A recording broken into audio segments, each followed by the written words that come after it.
Assalamualaikum warahmatullahi wabarakatuh. Sahabat-sahabatku dimanapun tentunya kalian berada, mudah-mudahan kesehatan, kesejahteraan, taufik, inayah, hidayah Allah selalu menyertai kita semua.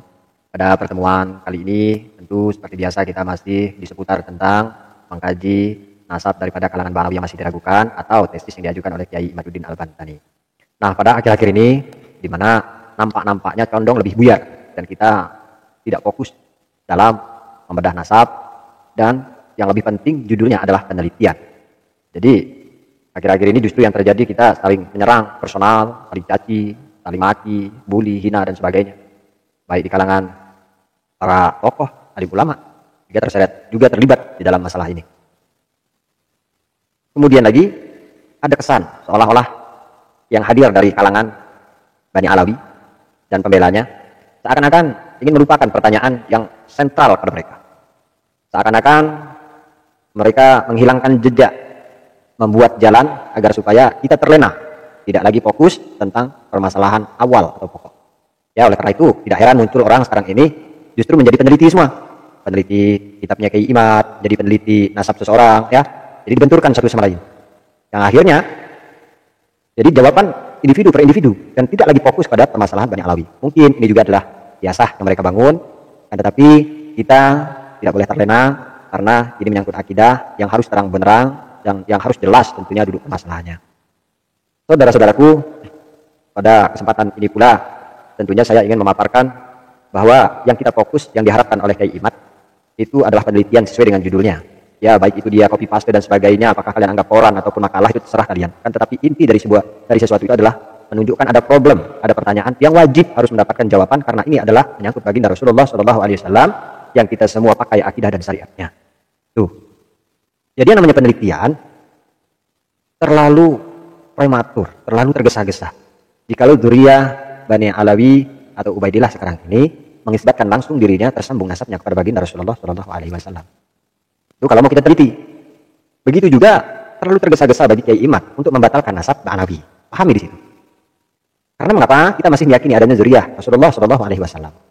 Yang kita pertanyakan, apakah semua dzurriyyah yang tercatat di Rabithah saat ini mereka mutlak memang murni tersambung kepada datuk mereka Alwi atau Ubaidillah? Jadi kalau cara neliti kan seperti itu. Dari mana Habib A ini datangnya, bapaknya siapa, kakeknya siapa, bisa bersaudara dengan ini, jalurnya dari mana, kan seperti itu. Kalau bukti-bukti fakta ilmiah tercatat ataupun saksi yang ada itu sudah cukup, maka bisa kita berhusnudzon. Atau dengan lebih kuat lagi ketika benar-benar mereka itu dilakukan penelitian secara detail ilmu modern, yakni dengan tes DNA. Apalagi yang kita dengar bukan lagi jumlah puluhan, ratusan, bahkan dzurriyyah Rasulullah SAW ini yang mengaku di Indonesia itu jumlahnya mencapai ribuan. Makanya kita teliti di situ. Setelah itu baru kita akan tahu. Jangan-jangan mereka yang selama ini berkoar-koar, yang selalu menyebut nama baginda Rasulullah SAW, justru mereka itu tidak tersambung ke Alwi atau Ubaidillah. Jangankan mau ke Rasulullah. Artinya di sini duduk perkara itu sudah jelas nampak. Dan tentu tidak melibatkan dengan mungkin para habaib yang asli, yang tawadu, yang alim. Jadi tidak kita pukul rata sebetulnya. Penelitian kita dari dasar. Ini kalau kita musepakati. Jadi jangan dihalangi dulu, jangan dulu dibantah, jangan ada dulu ada dalil untuk menafikan suatu pertanyaan itu sebelum adanya penelitian. Tuh. Maka yang pertama seperti itu. Dipertanyakan ketika mereka ini tidak tersambung nasabnya kepada Alwi atau Ubaidillah. Kesalahan fatal bagi Anda yang masih bersikokoh untuk mendukung kalangan Bani Alawi. Jika kami ataupun saya lah untuk mentaati apa yang kalian inginkan, bahwa meyakini mereka para habaib itu adalah dzurriyyah baginda Rasulullah SAW. Andai saja satu saja yang gagal, mereka tidak tersambung nasabnya kepada kakek mereka Alwi atau Ubaidillah, siapa yang akan menanggung dosanya? Siapa yang akan bertanggung jawab di hadapan baginda Nabi SAW dan Allahnya? Jadi jangan kalian salahkan bahwa kami tidak mencintai dzurriyyah, bahwa kami benci, bahwa kami iri dengki dan sebagainya. Jangan dulu berkilah seperti itu, buktikan terlebih dahulu.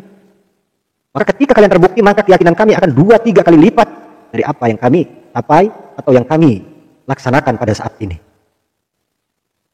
Jadi heran ketika kalian yang katanya ahli kitab, kalian bisa menghafal banyak hadis, Quran dan sebagainya, kalian nukil. Bahkan kalian mengatasnamakan Imam Nawawi dan sebagainya, sampai pada alim ulama terdahulu demi untuk pembenaran tanpa penelitian. Siapa yang bertanggung jawab jikalau sekarang ini para habaib itu ada nasabnya yang tidak tersambung kepada Ali atau Ubaidillah? Di situ dulu poinnya. Terlalu cepat kalau untuk langsung mengisbat kepada baginda Rasulullah Shallallahu Alaihi Wasallam. Ya. Jadi ini adalah awal tentunya harapan saya untuk bisa sedetail itu mengetahui fakta yang ada. Karena kalau kita berbicara kembali surah wal istifadah, ya, kesepakatan orang, adakah orang sekarang ulama yang mencatat bahwa Habib si A dan si B itu mutlak dari keluarganya baginda Rasulullah SAW? Belum ada kita. Mungkin untuk Ali dan Ubaidillah itu sudah tercatat, akan tetapi untuk Dzurriyyah saat ini itu kan tidak ada. Siapa alim ulama yang mencatat mereka? Maka perlu penyidikan, perlu untuk diteliti sebelum itu betul-betul kita kukuhkan. Kalau kita tidak mempunyai ketelitian, Anda yang menginginkan bahwa kami ini harus ta'zim kepada Dzurriyyah, sementara mereka bukan Dzurriyyah, apakah kalian yang akan menanggung akibatnya? Tentunya di hadapan baginda Rasulullah SAW dan Allah. Maka kalian tidak pernah berpikir ke sana. Kalian hanya berpikir menyoroti kami yang membela tentang tesis Kiai Imaduddin bahwa orang yang iri dengki. Bahkan kalian menuduh orang-orang yang berada di barisan Kiai Imaduddin, orang-orang Wahabi, orang-orang Syiah. Tesisnya kalian anggap tesis iblis. Apakah begitu cara berbicara narasi yang dibangun oleh orang-orang yang katanya menempuh pendidikan hebat, yang bergelar, yang disematkan kepada kalian orang yang mulia bahkan di tatanan agama? Jadi tentu itu adalah menjadi suatu pemikiran kita bersama. Jangan sampai hal-hal yang terlalu melebar tentu tidak kita inginkan, sehingga kita keluar dari koridor pembahasan dan apa yang menjadi penting justru terabaikan. Demikian dari saya, salam akal sehat.